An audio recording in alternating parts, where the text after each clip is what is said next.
বর্ষবরণ আনন্দ শোভাযাত্রার জন্য তৈরি সাবেক স্বৈরাচার শেখ হাসিনার ফ্যাসিবাদী মুখাকৃতিতে ভরে আগুন দিয়েছে দুর্বৃত্তরা। এ সময় শান্তির প্রতীক হিসেবে নির্মাণ করা শান্তির পায়রার আংশিকও ক্ষতিগ্রস্ত হয়। এই ঘটনাকে রহস্যজনক উল্লেখ করে তদন্তে নেমেছে পুলিশ। আলাদা তদন্তে নেমেছে ঢাকা বিশ্ববিদ্যালয় কর্তৃপক্ষ।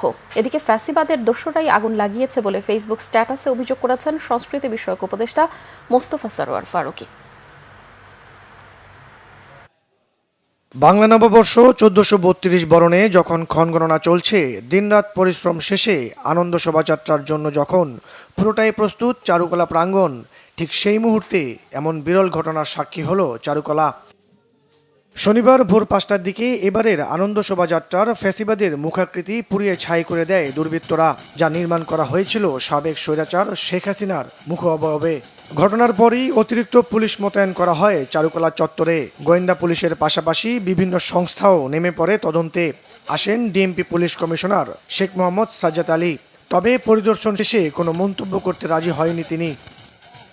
চারদিকে এত সিসি ক্যামেরা থাকার পরও এমন ঘটনা জন্ম দিচ্ছে নানা প্রশ্ন।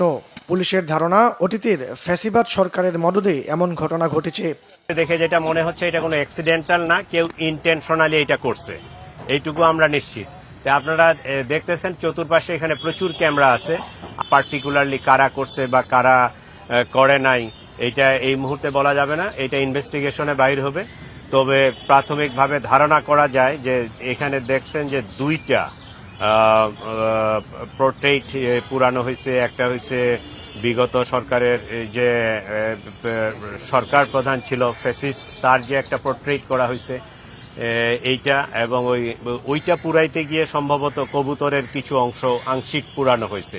এদিকে ঘটনার পরপরই প্রক্টোরিয়াল টিম সহ প্রশাসনিক সব কর্মকর্তা নিয়ে বৈঠকে বসেন ঢাকা বিশ্ববিদ্যালয়ের উপাচার্য। দীর্ঘ সময় বৈঠক শেষে তিনিও সাংবাদিকদের সঙ্গে কথা বলেন।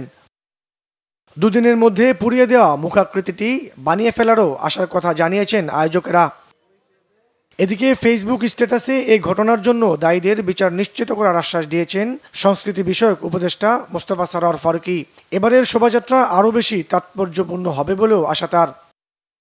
মুবাশ্শির আহমেদ, বাংলা ভিশন, ঢাকা।